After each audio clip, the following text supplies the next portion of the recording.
अभी जो केंद्र में 3 कृषक बिल आए, तो सभापति महोदय, मैंने तीनों बिलों को पढ़ा।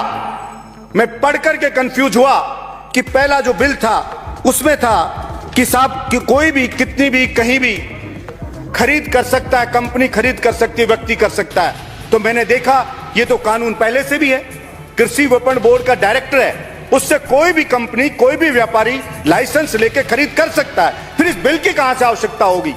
तो थोड़ी गहराई में गया तो समझ में आई कि उसमें एक लिमिट थी कि मिनिमम आपको बताना पड़ेगा कि इतना तो आपको खरीदना ही पड़ेगा, उस लिमिट को हटा दिया गया। फिर मैंने दूसरा बिल देखा कि कॉन्ट्रैक्ट पे खेती, तो कॉन्ट्रैक्ट पे खेती तो पहले से ही हो रही है। फिर नया क्यों ये बिल लेकर के आए, तो फिर उसकी गहराई में गया तो समझ में आया कि कॉन्ट्रैक्ट की जो खेती करने के लिए जो होती थी, उसमें जो किसान संगठन थे, किसानों की मांग पे ये चीज हो गई थी कि भाई इसके अंदर सजा का प्रावधान होगा, उसमें अगर कॉन्ट्रैक्ट तोड़ता है कोई कंपनी, व्यापारी, उसके खिलाफ एक्शन होगा।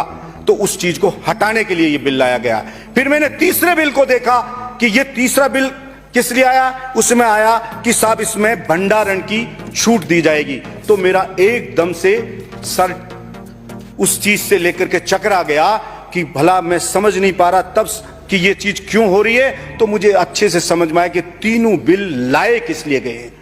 तीन बिल तो अलग अलग हैं, बाकी ये सब एक ही बिल है एक तरह से देखें तो।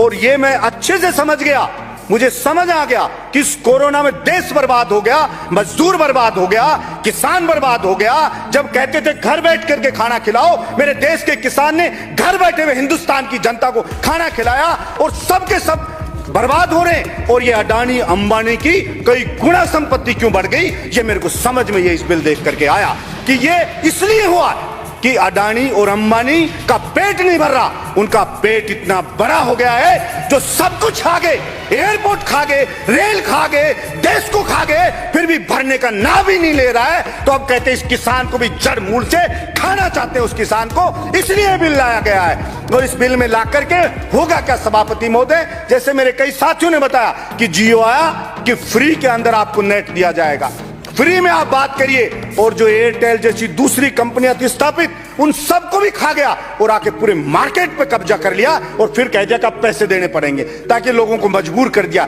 यही होगा कि मंडियों को बर्बाद कर दिया जाए, क्योंकि मंडी में कंपटीशन होता है। मंडी में जब लेके किसान जाता है, वहां पे और भी व्यापारी होते हैं, बोली लगती है, एक व्यापारी बोली लगाता है, दूसरा भी लगाता है, तीसरा भी लगाता है, तो प्रतिस्पर्धा होती है, प्रतिस्पर्धा से उसको ठीक सी रेट मिल जाती है।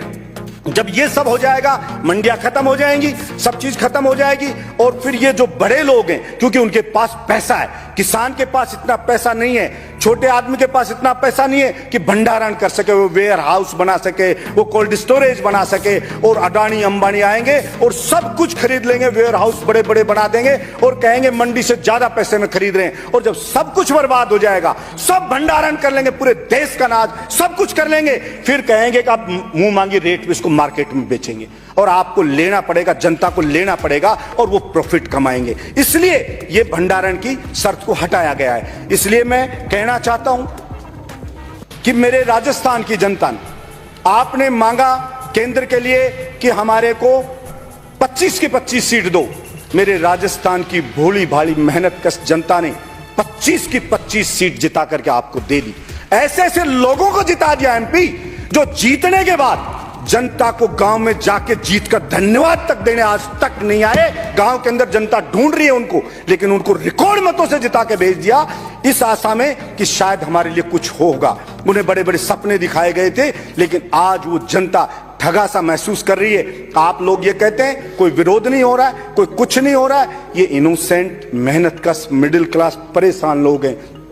2 जून की रोटी कमाने के लिए दिन रात भाग दौड़ कर रहे हैं। छोटे छोटे किसान हैं, 2 बीघा 4 बीघा का, चिंता में बेटे की फीस कैसे भरूं, बिजली का बिल आ गया, बिल कैसे भरूं। वो संघर्ष में जुटा हुआ है कि मेरी इज्जत को कैसे बचा लूं। आप उससे सड़क पे आके कहते हो जंग लड़के बता, अरे भाई आप पावरफुल लोग हो, वो बेचारा आपसे नहीं लड़ सकता, जंग नहीं लड़ सकता, लेकिन इसका मतलब ये नहीं है कि वो आपसे जंग नहीं लड़ सकता तो उसकी गर्दन काट दी जाएगी, नहीं कटने दी जाएगी उसकी गर्दन। और आपको वहम हो सकता है, वहम हुआ था ननवंश को भी कि कोई ये चाणक्य जो आया है ये मेरे सिंहासन को नहीं हिला सकता, ये चंद्रगुप्त है ये मेरे सिंहासन को नहीं हिला सकता, लेकिन उनको धूल चटा के मिट्टी में मिलाया, इस बात का इतिहास गवाह है। इसलिए किसी भी व्यक्ति को यह अहंकार नहीं होना चाहिए और किसी भी व्यक्ति को कभी शरीफ आदमी को कम करके नहीं आंकना चाहिए, क्योंकि मेरा मानना है कि जिस दिन शरीफ आदमी, मेहनतकश आदमी, ईमानदार आदमी, जिस दिन वो जग गया और जिस दिन उसने ठान लिया लड़ने के लिए,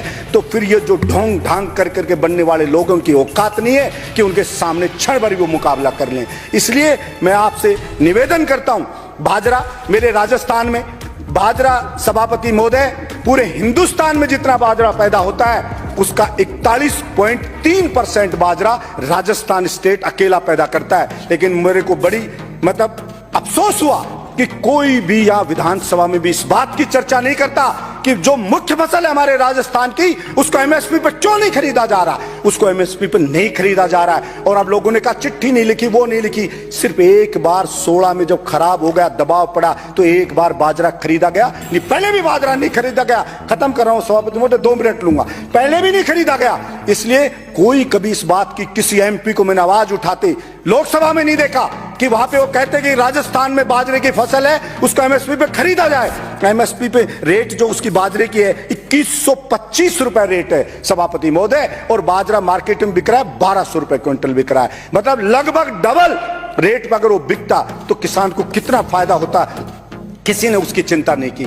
और इतने घोटाले पे घोटाले हो रहे हैं, कोई नीरव मोदी लेके भग रहा है, कोई विजय माल्या लेके भग रहा है, हजारों करोड़ ले गए, लाखों करोड़ रुपए उनके माफ कर दिए जाते हैं, लेकिन किसान की कोई सुध नहीं। अच्छा होता केंद्र सरकार कहती कि भाई ये किसान है, बहुत मजबूर है, ये इसकी स्थिति को सुधारना है, तो जो भी एग्रीकल्चर के जो कृषि के जो उपकरण है उनके ऊपर जीएसटी खत्म की जाएगी, और जो किसान है इसको बिजली का बिल है जो वो आधा चाहे केंद्र सरकार देगी, राज्य सरकार देगी, अपन इसको फ्री बिजली किसान को देंगे, तो उसकी स्थिति सुदृढ़ होती। लेकिन किसान को कोई सुदृढ़ करना नहीं चाहता, हर कोई किसान को चुपचाप बहका करके सिर्फ अपना उल्लू सीधा करना चाहता है। और अगर ऐसा नहीं होता तो अडानी अंबानी की संपत्ति कई गुना नहीं बढ़ती। जितने भी मेरे साथी बैठे हैं, एक भी साथी बता दे आपके आस पड़ोस, आपके मित्र रिश्तेदार में किसकी संपत्ति साल के अंदर बढ़ी है, कोई भी बता दे।